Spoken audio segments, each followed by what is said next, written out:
Olá, vamos começar mais um tempo de culto?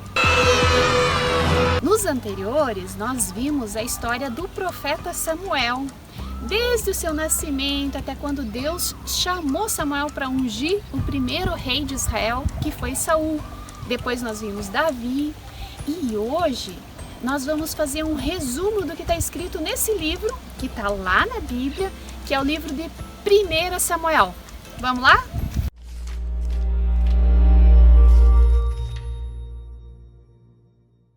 Os livros 1 e 2 de Samuel.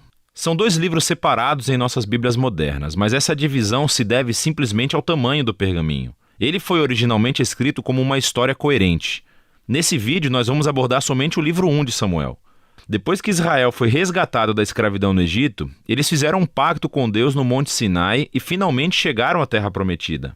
E ali, Israel deveria ser fiel a Deus e obedecer aos mandamentos da aliança. Antes do livro de Samuel, os juízes mostraram como Israel falhou feio nessa tarefa. Foi um período de caos moral e mostrou a necessidade de Israel por líderes sábios e fiéis. O livro de Samuel fornece uma resposta para essa necessidade.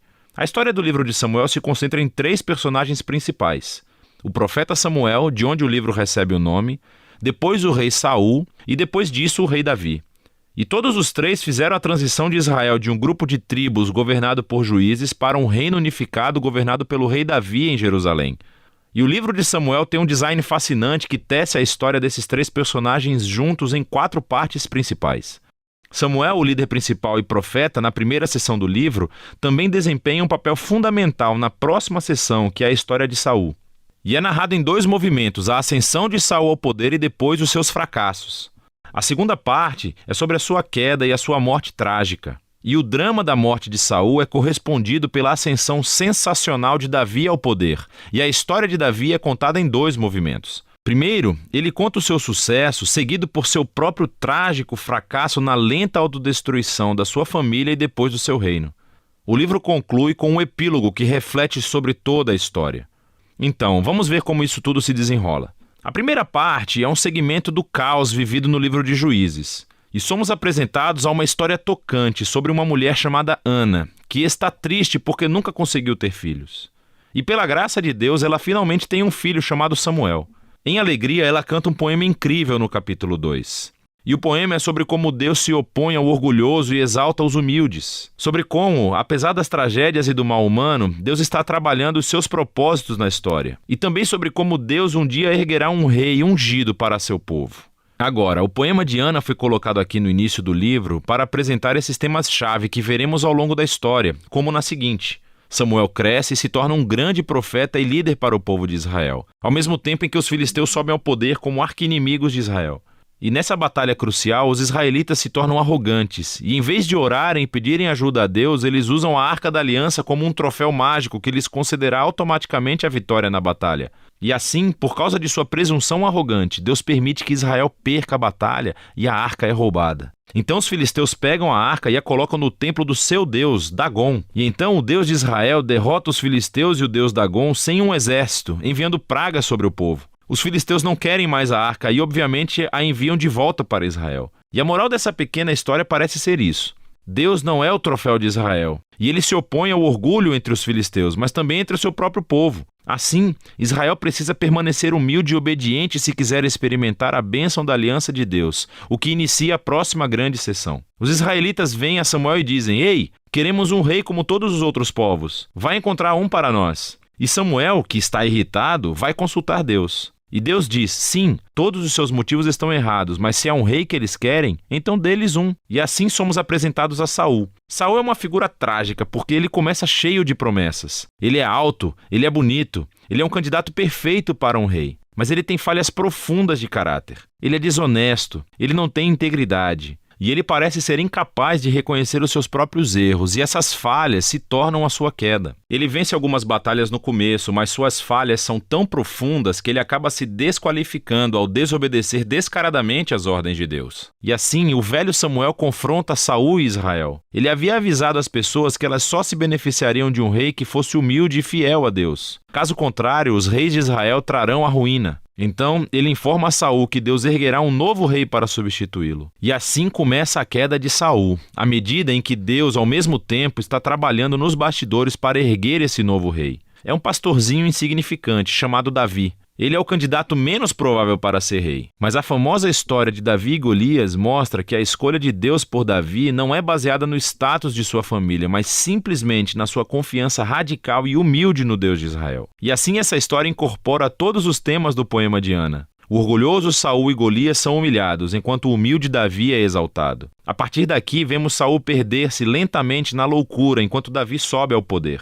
Então Davi começa a trabalhar para Saul como general. E ele ganha todas as batalhas e também ganha toda a fama. Assim, Saul fica com inveja e começa a perseguir Davi, caçando-o e tentando matá-lo. Davi não fez nada de errado, portanto ele simplesmente foge e espera no deserto. E aqui vemos o verdadeiro caráter de Davi. Ele tem múltiplas oportunidades para matar Saul, mas não o mata.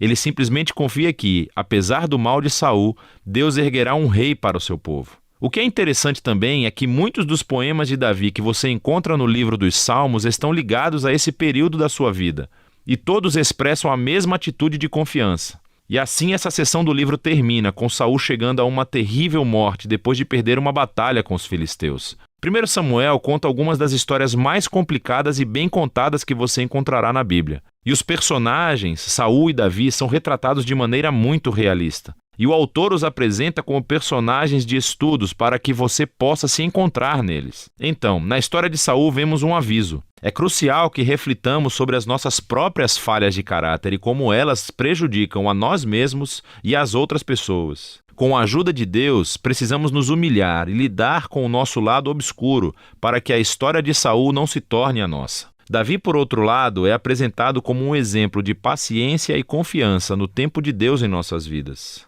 Então ele foge para o deserto, sendo perseguido por Saul. Davi tinha todos os motivos para pensar que Deus o abandonara, mas não é isso que ele pensa. Ou seja, a história de Davi nos encoraja a confiar que, apesar do mal humano, Deus está trabalhando os seus propósitos, opondo-se aos orgulhosos e exaltando os humildes. E é disso que se trata 1 Samuel.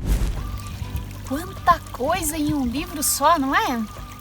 Se você quiser saber a sequência dos acontecimentos no livro de 2 Samuel, eu te incentivo a ler esses 2 livros, mas se você quiser assistir o vídeo, procura aqui nos comentários que você também vai encontrar. Por que ler 1 Samuel hoje? Esse livro tem muitas coisas. Primeiro, porque ele nos apresenta Deus, um Deus que é soberano sobre a história, um Deus que age apesar de toda a maldade humana e um Deus que tem propósitos que vão ser cumpridos, quer as pessoas queiram, quer não queiram.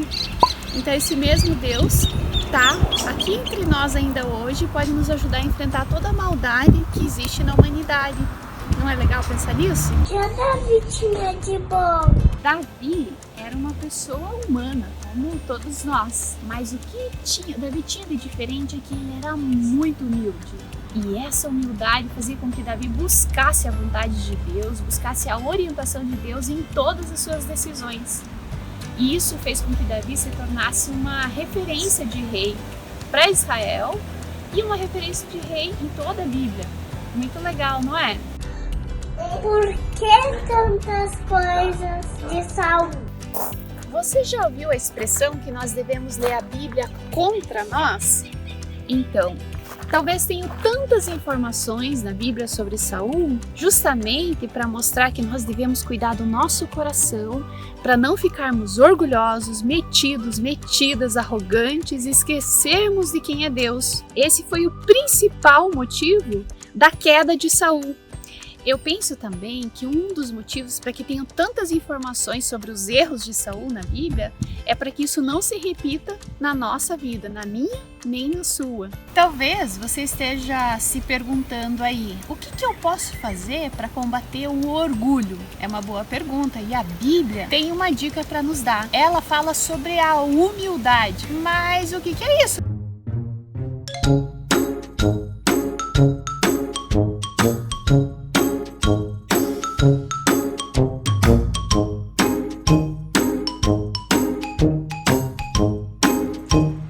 Comadre, você sabe o que é humildade? Não.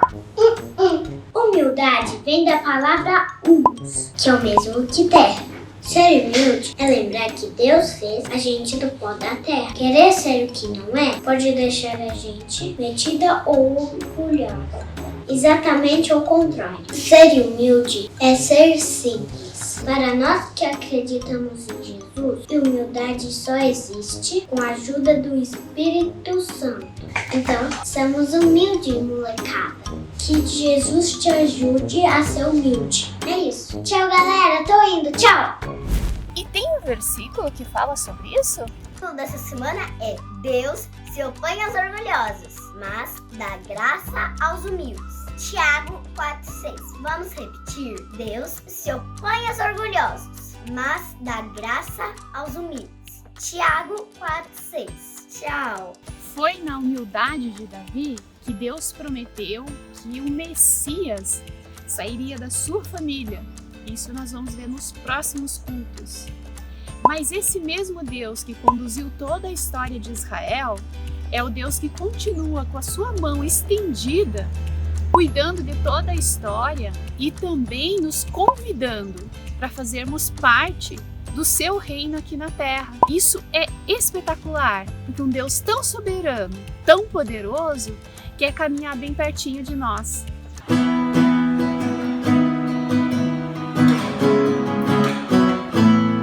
Tua mão criou o mundo e o que nele há. Tua mão criou estrelas e firmou o mar. Tua mão guiou Abraão no seu caminhar. Tua mão protegeu José e o fez prosperar. E a mesma que hoje está amigo altaria, o mesmo Deus hoje e amanhã tu serás.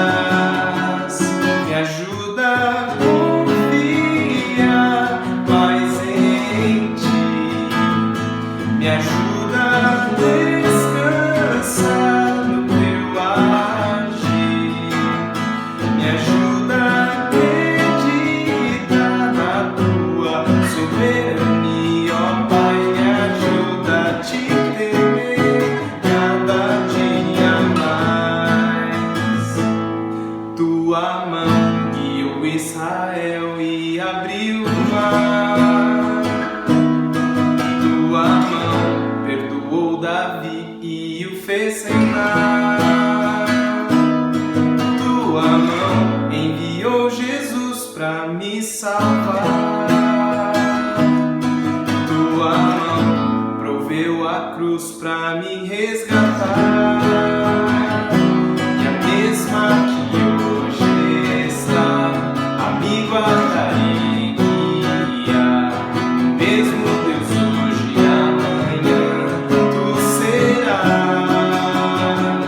Me ajuda a confiar mais em ti, me ajuda a descansar no teu agir, me ajuda a acreditar na tua soberania, ó Pai, me ajuda a te temer cada dia mais.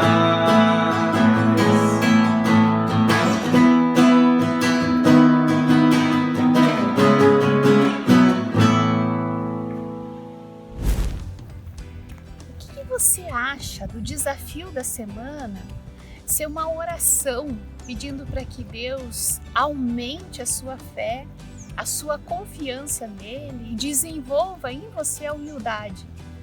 Eu preciso muito disso e quero que essa seja a minha oração da semana. E nós nos encontramos na semana que vem. Tchau! Por que vocês ainda estão aí? Você tá aqui no meio.